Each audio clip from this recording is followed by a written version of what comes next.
One day, Edward was in the shed where he lived with the other engines. They were all bigger than Edward and boasted about it. "The driver won't choose you again," said Gordon. "He wants strong engines like us." But the driver and fireman felt sorry for Edward. "Would you like to come out today?" "Oh, yes, please," said Edward. So they lit his fire, made lots of steam, and Edward puffed away. The other engines were very cross at being left behind.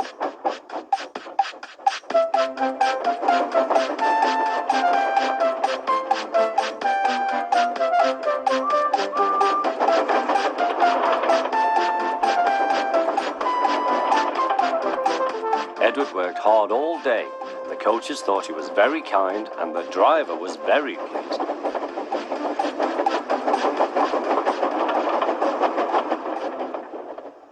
"I'm going out again tomorrow," Edward told the other engines that night. "What do you think of that?" But he didn't hear what they thought, for he was so tired and happy that he fell asleep at once.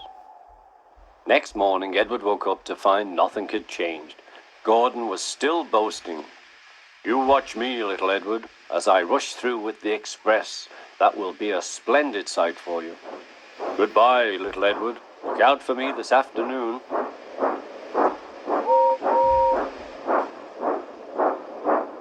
Edward went off to do some shunting. Edward liked shunting. It was fun playing with trucks. He would come up quietly and give them a push. Then he would stop and the silly trucks would go bump into each other. "Oh!" they cried. "Whatever is happening?"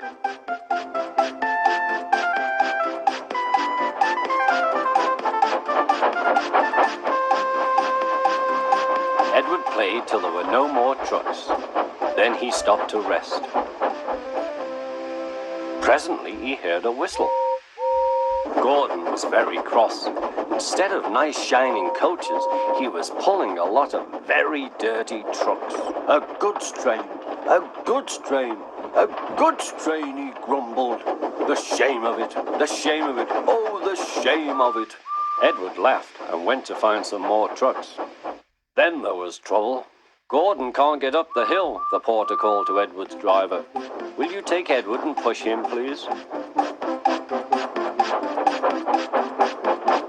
They found Gordon halfway up and very cross. His driver and fireman were talking to him severely. "You're not trying." "I can't do it," said Gordon. "The noisy trucks hold an engine back so." Edward's driver came up. "We've come to push." "No use at all," said Gordon.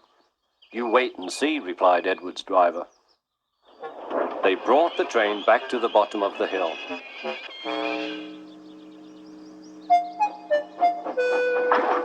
"I'm ready," said Edward. "No good," grumbled Gordon. They pulled and pushed as hard as they could.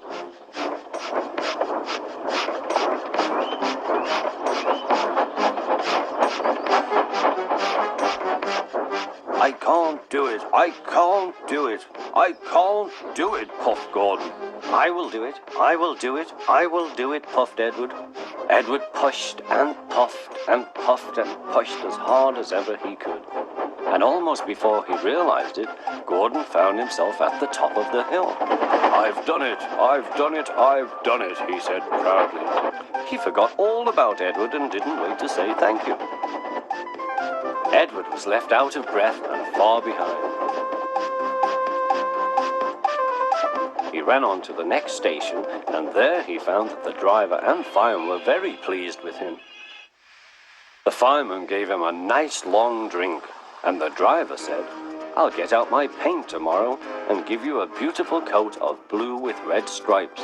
Then you'll be the smartest engine in the shed."